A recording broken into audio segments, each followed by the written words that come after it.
thevoicebeforethevoid.net.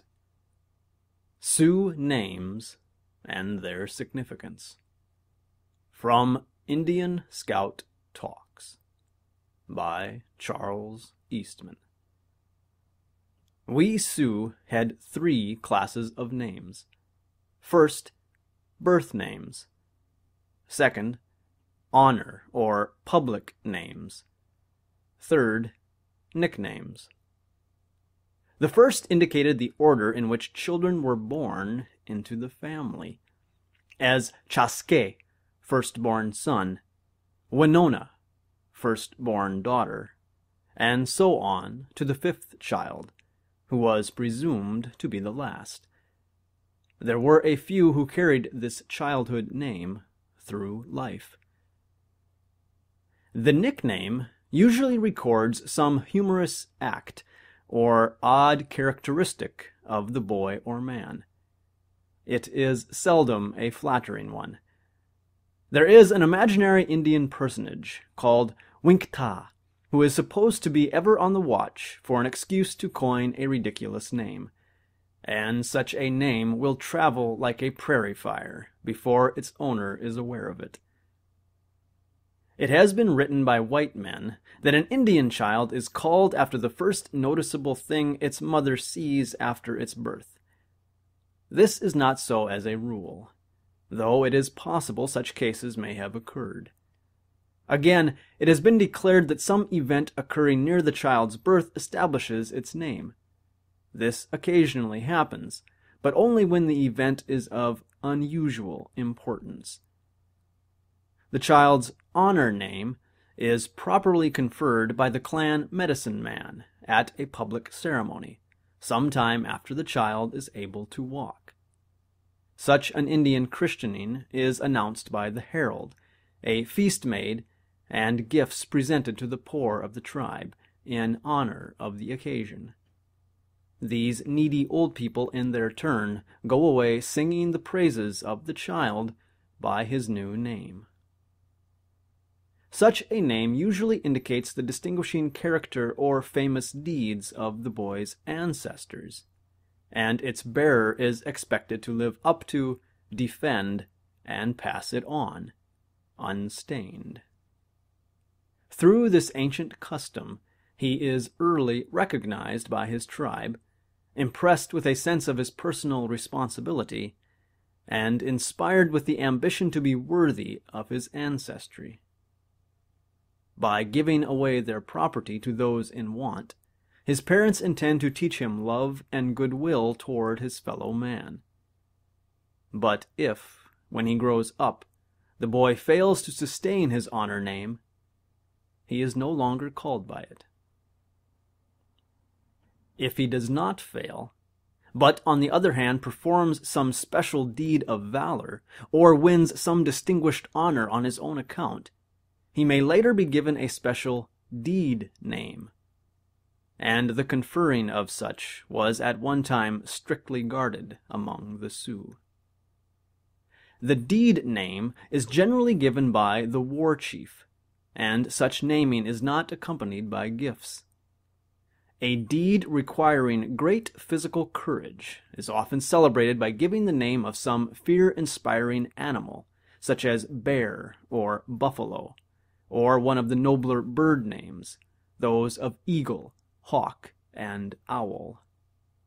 The character of the exploit, calling for special strength, swiftness, agility, or endurance, helps to determine the name chosen, or adds a qualifying word descriptive of some poetic or picturesque quality in the action. Examples are charging eagle and conquering bear. Not only bird and animal names, but those of the elements are commonly used to express temperament. The rash, impetuous man may be called storm or whirlwind.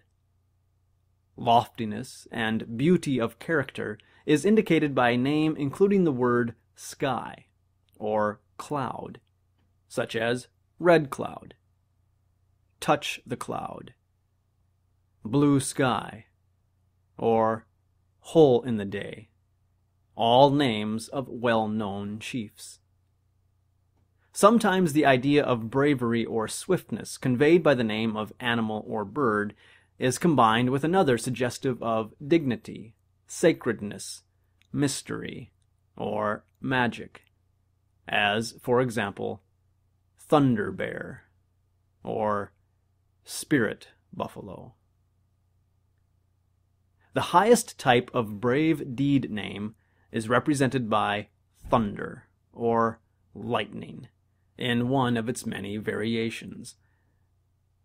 Crazy Bull and Crazy Horse stand for utter fearlessness and unconsciousness of danger, rather than madness.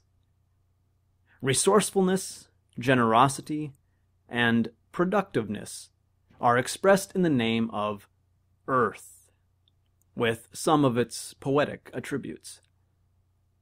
Fire represents daring and warlike qualities. Colors are used in a purely symbolic sense, thus redeeming from any touch of absurdity such names as Red Wolf and Black Eagle. Many Indian names have been roughly handled in translation by illiterate persons, such as were most of the early interpreters. The raven was a dignified bird which disappeared with the buffalo, but its name is generally mistranslated as crow. The Sioux call the crow the scolding grandmother, and use its name only as a satirical jest. The famous chief known as Young Man Afraid of His Horses was really called Man Whose Horse is Feared by the Enemy. It is usually possible to distinguish feminine from masculine personal names by the meaning. The names of the fiercer wild animals, such as bear, wolf, and eagle, are given to boys. Girls are called after the fawn, mink, beaver, etc. Either may be called after sky, wind, or water, but the name of fire is masculine.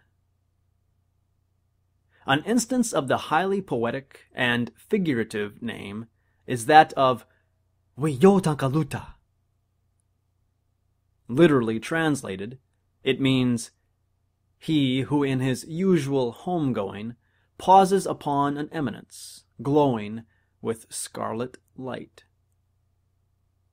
The reference is to the sun, who, at the close of his day's journey across the prairies of the sky, apparently rests for a moment upon his gorgeous seat at the verge of the horizon.